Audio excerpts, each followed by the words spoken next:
Assalamualaikum warahmatullahi wabarakatuh. Halo semuanya, perkenalkan saya Ana Fadria.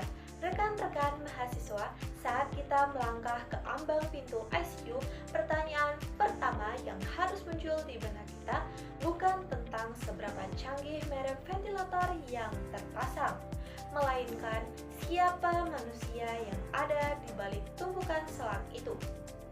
Keperawatan kritis bukan sekedar teknisi medis. Ini adalah respon intelektual tingkat tinggi yang dibalut dengan kasih sayang mendalam terhadap kondisi yang mengancam jiwa. Kita adalah pengawal di batas tipis antara hidup dan mati, di mana setiap detik observasi kita menentukan arah masa depan pasien. Mari kita tanamkan bahwa di setiap balik monitor ada seseorang manusia yang memiliki cerita, keluarga, dan harapan yang sedang kita perjuangkan dengan seluruh kompetensi kita. Bayangkan Anda sedang merawat seorang pasien dengan trauma kepala berat yang tidak sadarkan diri. Di mata orang awam, ia mungkin hanya sosok tubuh yang terpasang ke mesin pernafasan. Namun, bagi kita, ia adalah seorang ayah yang sedang ditunggu kepulangannya atau seorang anak yang dunianya kini bergantung pada ketajaman insting klinis kita. Kesiapan kerja sejati dimulai saat Anda mampu melihat melampaui keterbatasan fisik tersebut. Empati bukan sekedar merasa kasihan, melainkan tindakan nyata untuk memberikan asuhan keperawatan yang bermartabat. Saat Anda menyapa pasien yang tidak sadar, sebelum melakukan tindakan, Anda sedang menjalankan praktik keperawatan yang memanusiakan manusia, sebuah seni yang tidak bisa digantikan oleh kecerdasan buatan manapun. Struktur praktik kita harus berdiri teguh di atas landasan sains melalui Evidence-Based Practice atau EBP. Di era keperawatan modern, kita tidak lagi bekerja hanya berdasarkan biasanya begini atau instruksi senior tanpa dasar. Setiap intervensi yang kita lakukan, mulai dari teknik suctioning yang benar hingga pengaturan positive and expiratory pressure atau PEEP pada ventilator, harus memiliki rujukan jurnal ilmiah terbaru. Kesiapan kerja berarti Anda memiliki rasa haus akan literatur medis. Anda harus memahami mengapa posisi prone efektif untuk pasien ARDS berdasarkan bukti klinis, bukan hanya sekedar membalikkan tubuh pasien. Dasar ilmiah inilah yang menjamin bahwa asuhan yang kita beri aman, efektif, dan dapat bertanggungjawabkan secara akademis. Seni atau art dalam keperawatan kritis muncul melalui pengembangan intuisi klinis. Ini adalah kemampuan bawah sadar untuk merasakan ada sesuatu yang salah pada pasien bahkan sebelum alarm monitor berbunyi. Seni ini tumbuh dari jam terbang dan kedekatan kita dengan pasien. Selain intuisi, aspek art juga mencangkup cara kita berkomunikasi tanpa kata, bagaimana sebuah sentuhan lembut di tangan pasien yang sedang gelisah dapat menurunkan frekuensi jantung secara signifikan. Di tengah dinginnya ruang ICU yang penuh dengan peralatan logam dan suara mesin yang mekanis, kehadiran perawat yang hangat adalah satu-satunya unsur manusiawi yang bisa dirasakan pasien. Inilah keseimbangan antara teknologi tinggi dan sentuhan manusiawi yang harus kita jaga. Praktik profesional di unit kritis menuntut akuntabilitas atau tanggung jawab penuh atas setiap tindakan. Di sini, batas antara keberhasilan dan kegagalan sangatlah tipis. Satu kesalahan kecil dalam menghitung dosis obat vasoaktif atau kelalaian dalam memantau tanda-tanda vital bisa berakibat fatal dalam hitungan menit. Jadi perawat yang siap kerja berarti memiliki integritas tinggi. Anda harus berani mengakui kesalahan sekecil apapun dan segera mencari solusi demi keselamatan pasien. Kita selalu berpegang pada prinsip non-maleficence, yaitu kewajiban untuk tidak melakukan tindakan yang memperburuk kondisi pasien. Etika bukan sekedar teori di atas kertas, melainkan panduan moral yang kita bawa setiap kali kita melakukan operasi di sisi tempat tidur pasien. Sebagai calon perawat profesional, kita wajib memahami perbedaan mendasar antara life-saving care dan life-sustaining care. Life-saving care adalah tindakan darurat yang dilakukan untuk mencegah kematian segera, seperti melakukan resusitasi jantung paru atau RJP saat terjadi henti jantung mendadak. Sementara itu, life-sustaining care adalah intervensi medis yang digunakan untuk mempertahankan fungsi organ dalam jangka waktu lama, seperti hemodialisis atau penggunaan ventilator kronis. Kesiapan kerja berarti Anda memiliki kematangan klinis untuk mendiskusikan target perawatan ini bersama tim medis lainnya. Kita harus tahu kapan harus bertindak sangat agresif untuk menyelamatkan nyawa dan kapan kita harus mulai berfokus pada kualitas hidup pasien serta kenyamanan mereka di tahap akhir perjalanan medisnya. Jangan pernah menjadi perawat yang hanya menghafal angka-angka normal tanpa memahami makna di baliknya. Mari kita ambil contoh nilai mean arterial pressure atau MAP. Mengapa kita harus mempertahankan angka MAP lebih dari 65 mm Hg raksa? Secara patofisiologis, angka ini adalah ambang batas minimal tekanan hidrostatik yang diperlukan agar darah dapat menembus glomerulus untuk proses filtrasi. Jika MAP berada di bawah angka ini dalam waktu lama, maka organ vital seperti ginjal akan mengalami hipoperfusi yang berujung pada nekrosis tubular akut dan gagal ginjal. Memahami mengapa dibalik semua angka akan mengubah Anda dari seorang pelaksana perintah menjadi seorang klinis yang mampu melakukan antisipasi sebelum komplikasi sistemik terjadi pada organ pasien.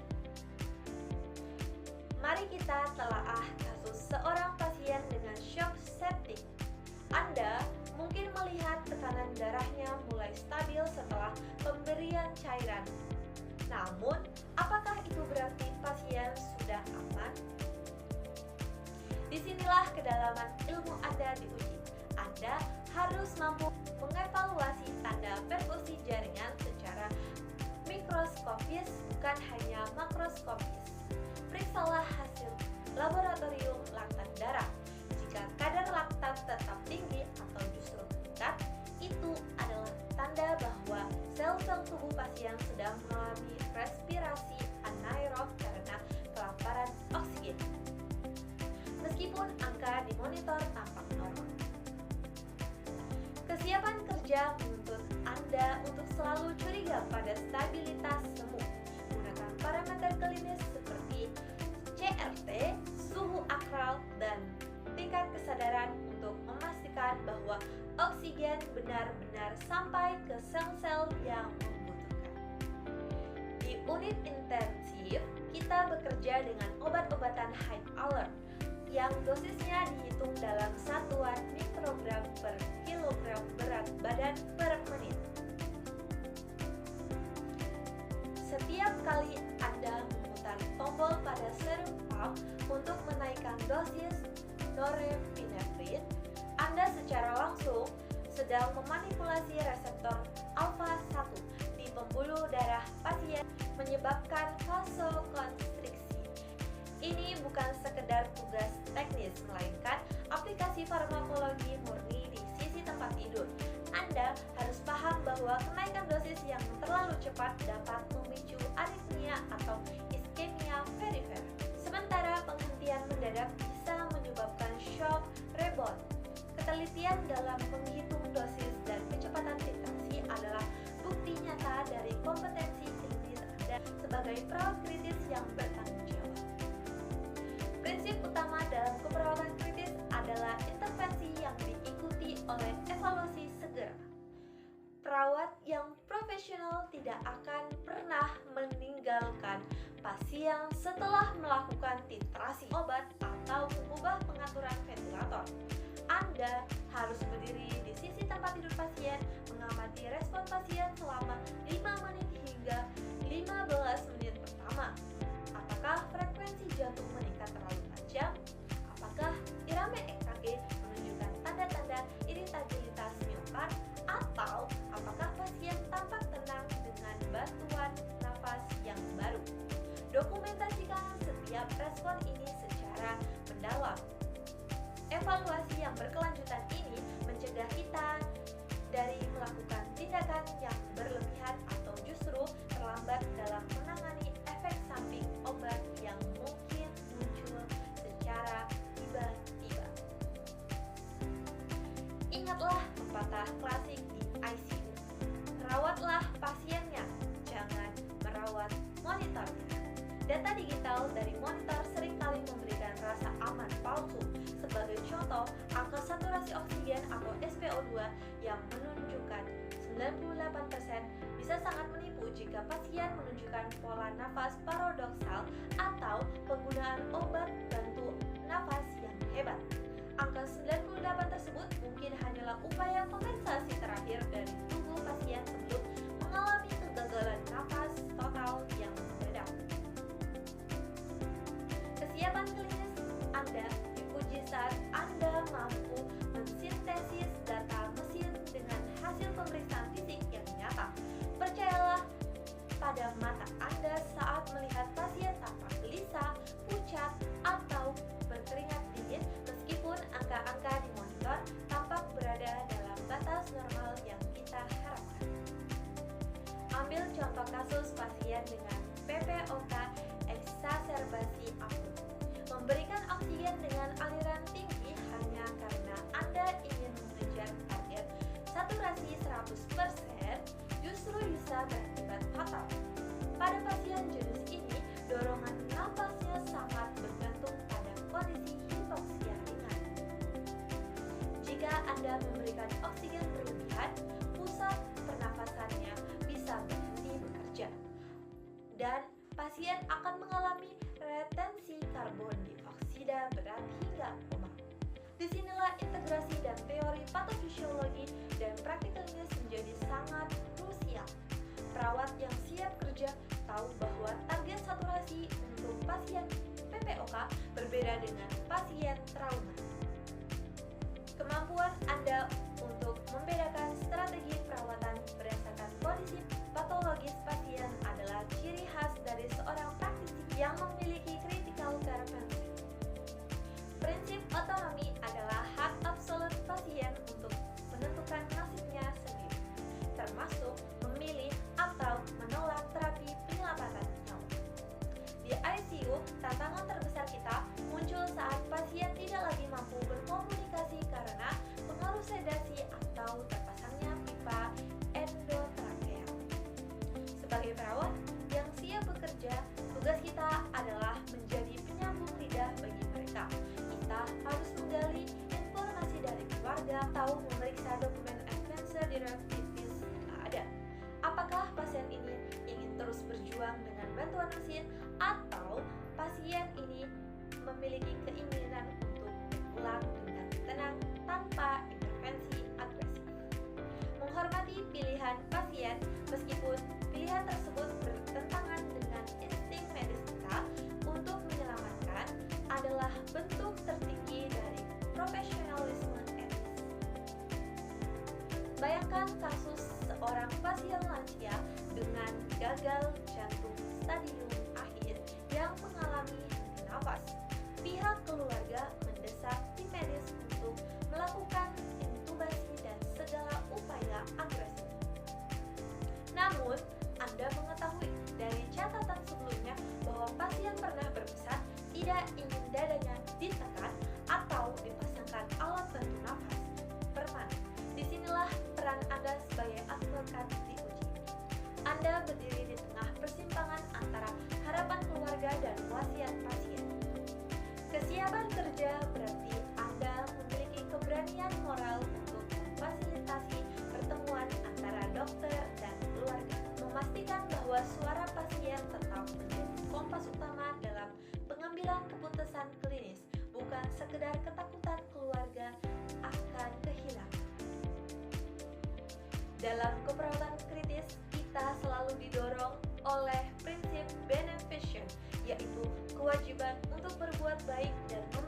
bermanfaat maksimal bagi pasien. Namun, kita juga harus sangat berhati-hati dengan prinsip non-malefacient, yaitu kewajiban untuk tidak memperburuk penderitaan. Memasang berbagai selang invasif, melakukan pengambilan darah berkali-kali, atau memberikan obat-obatan dengan efek samping berat pada pasien yang secara klinis sudah mendekati ajal mungkin tampak seperti usaha maksimal. Namun, secara etis, tindakan tersebut dianggap sebagai pelanggaran jika hanya memperpanjang proses kematian yang menyakitkan.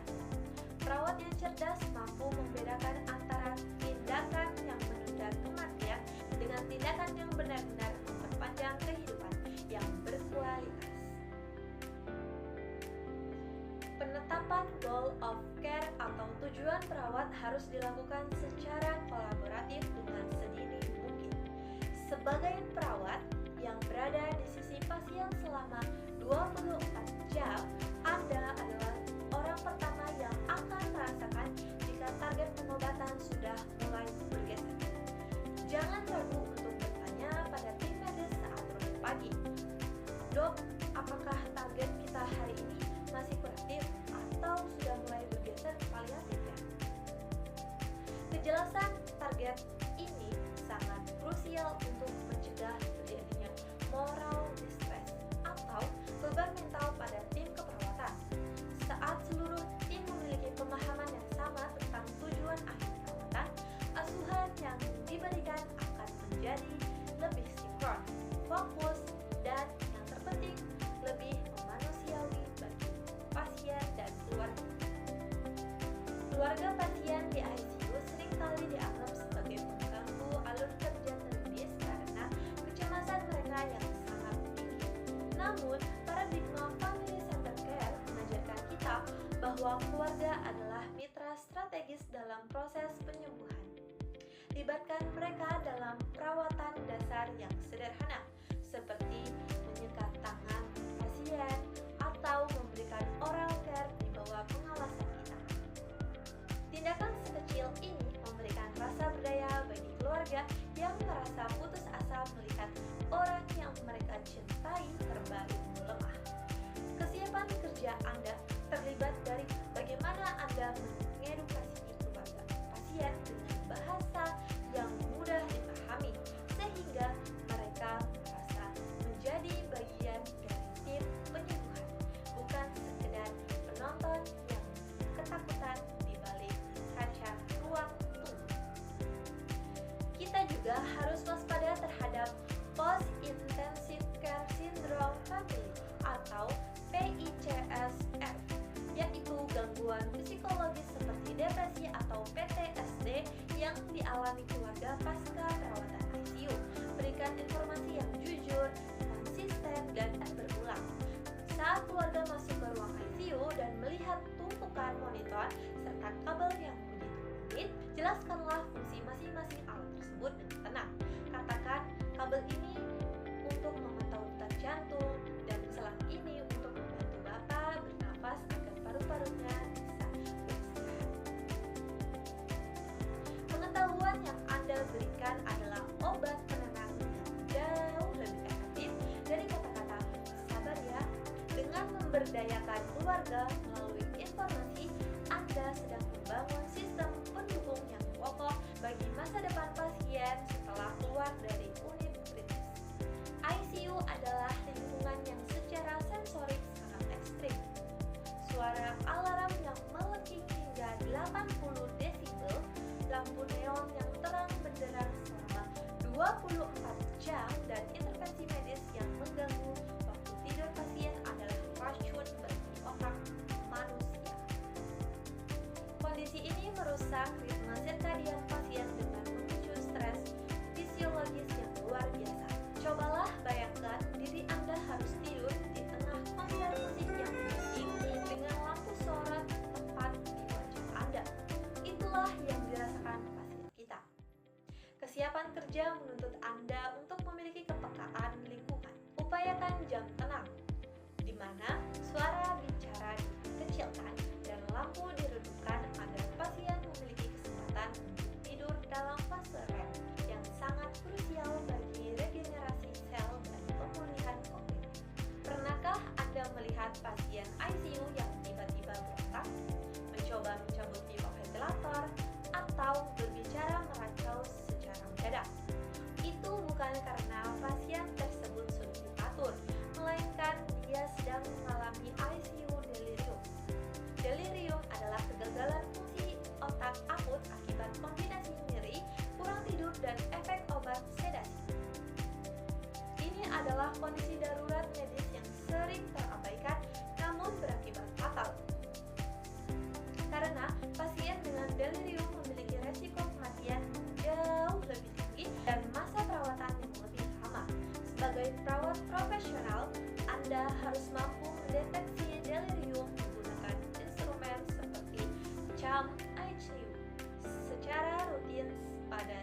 medis dan lingkungan dapat segera disesuaikan sebelum kondisi mental pasien memburuk. Manajemen nyeri adalah prioritas pertama sebelum kita memberikan sedasi. Prinsipnya adalah analgesia first. Pasien yang gelisah di ICU seringkali sebenarnya sedang merasa sangat kesakitan karena posisi tubuh yang tidak nyaman atau adanya selang yang mengiritasi mukosa. Jika kita langsung memberikan obat tidur tanpa mengatasi nyerinya, pasien akan tetap merasa sakit namun dalam kondisi tidak bisa bergerak, yang justru meningkatkan resiko trauma psikologis. Kesiapan kerja Anda diuji saat Anda mampu melakukan pengkajian nyeri secara objektif menggunakan skala CPOT (Critical Care Pain Observation Score) pada pasien yang tidak sadar. Pastikan pasien Anda nyaman secara fisik sebelum Anda memutuskan untuk menidurkan mereka dengan obat-obatan sedatif. Untuk meminimalisir dampak buruk perawatan ICU, kita harus menetapkan protokol ABCDEF bundle secara disiplin. Ini mencakup A. Asesmen dan manajemen nyeri, B. BOT, uji coba bangun dan nafas spontan setiap hari, C. Choice atau pemilihan jenis sedasi yang tepat, D. Delirium atau monitoring, E. Early mobility atau mobilitas dini, serta F. Family engagement. Perawat yang kompeten tidak akan membiarkan pasiennya terbaring statis selama beberapa hari, mengajak pasien yang terpasang ventilator untuk sekedar melakukan latihan gerak sendi di tempat tidur atau duduk di tepi bed adalah langkah nyata untuk mencegah atrofi otot dan mempercepat penyapihan dari mesin nafas. Ini adalah standar emas perawat kritis modern. Di lingkungan yang serba cepat, miskomunikasi adalah ancaman nyata bagi keselamatan pasien. Gunakan teknik SBAR (Situation Background Assessment Recommendation). Setiap kali Anda melapor ke dokter atau melakukan operasi dok, pasien di B3 mengalami penurunan saturasi oksigen hingga 88%. Itu merupakan sedation. Beliau pasca operasi toraks 2 jam lalu. Itu merupakan background. Saya mendengar suara nafas menurun di sisi kiri dan ada kecurigaan pneumotoraks. Itu merupakan assessment. Mohon mengevaluasi untuk pemasangan salam dada. Itu merupakan recommendation. Komunikasi yang struktur seperti ini menunjukkan bahwa Anda adalah perawat memiliki analisis klinis tajam, bukan sekedar melaporkan angka tanpa memberi solusi atau saran tindakan yang tepat. Keberhasilan di ICU adalah hasil kerja tim, bukan kerja individu.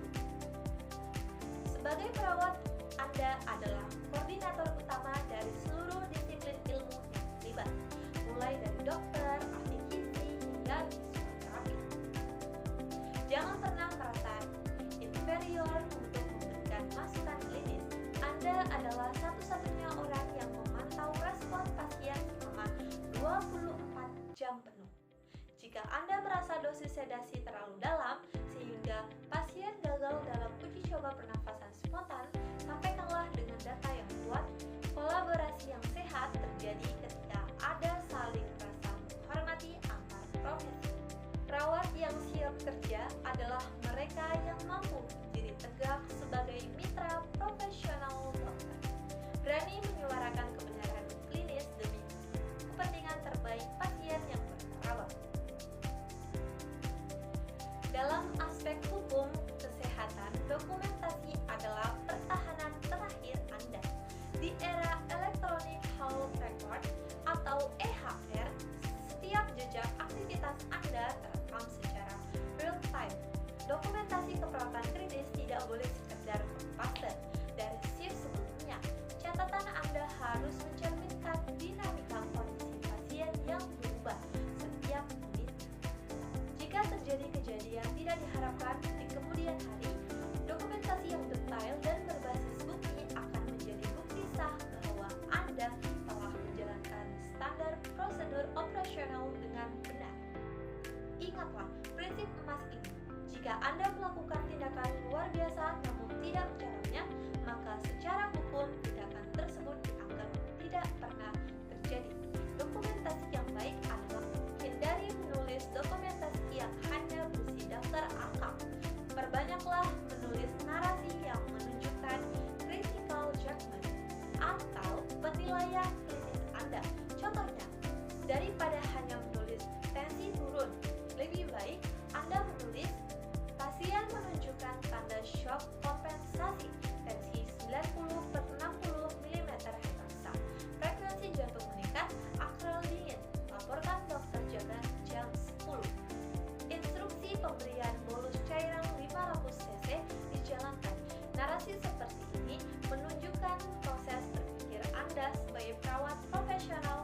di unit kritis menempatkan Anda pada resiko tinggi mengalami burnout dan moral distress.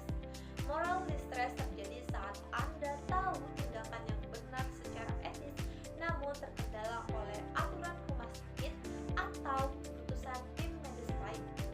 Melihat kematian dan penderitaan setiap hari secara bertubi-tubi dapat mengikis kesehatan mental kita. Jika tidak dikelola dengan baik, rasa lelah emosional ini akan menurunkan empati kita terhadap pasien. Sebuah kondisi yang kita sebut sebagai compassion fatigue. Kesiapan kerja sejati bukan hanya tentang kepintaran otak, tetapi juga tentang ketaguhan mental untuk tetap waras dan peduli di tengah lingkungan yang penuh dengan tekanan emosional dan fisik yang sangat berat. Untuk menjaga resiliensi, lakukanlah praktik self-care dan debriefing secara rutin. Setelah menangani kasus kematian yang traumatis atau kegagalan resultasi yang melelahkan, jangan langsung berlari ke pasien berikutnya seolah-olah tidak terjadi apa-apa. Ambillah waktu 5 menit untuk bernafas dan melakukan debriefing singkat dengan sejawat. Bicara tentang apa yang Anda rasakan, apa yang berjalan dengan baik, dan apa yang bisa diperbaiki. Merawat diri sendiri bukanlah sebuah tindakan egois, melainkan sebuah kewajiban profesional. Anda tidak akan bisa memberikan asuhan yang berkualitas jika gelas emosional Anda sedang kosong. Perawat yang sehat secara mental akan memberikan dampak penyembuhan yang jauh lebih besar bagi pasiennya. Dunia keperawatan kritis terus berevolusi seiring perkembangan teknologi kedokteran. Apa yang kita pelajari hari ini mungkin akan diperbaharui oleh penemuan baru di masa depan.